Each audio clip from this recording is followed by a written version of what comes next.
2028 চন ব্ৰহ্মপুত্ৰ উপত্যকালৈ চাওলুং চুকাফাৰ আগমনৰ 8 বছৰ পূৰ্ণ হ'ব।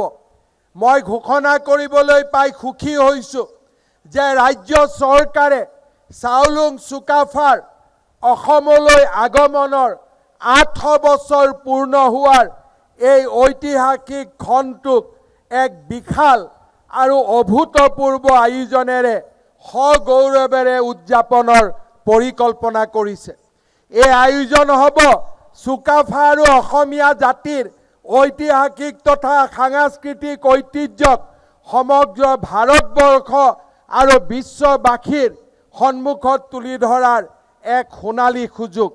মই অসমবাসী ৰাইজৰ ওচৰত আহ্বান জনাম, চাওলুং চুকাফাৰ 8 বছৰ অসম আগমনক ৰাজ্য চৰকাৰে পালন কৰাৰ ক্ষেত্ৰত ৰাইজৰ পৰামৰ্শ আৰু কি ধৰণে আমি পালন কৰিম তাৰ বিষয়ে সমূহ ৰাইজৰ পৰামৰ্শ আজিৰ এই স্বাধীনতা দিৱসৰ মঞ্চৰ পৰাই মই আহ্বান কৰিছোঁ।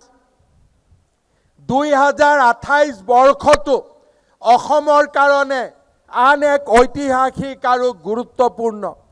এই বছৰটোতে 1828 চনত গোমধৰ কোঁৱৰৰ নেতৃত্বত ব্ৰিটিছৰ বিৰুদ্ধে হোৱা বিদ্ৰোহৰ 200 বছৰ সম্পূৰ্ণ হ'ব।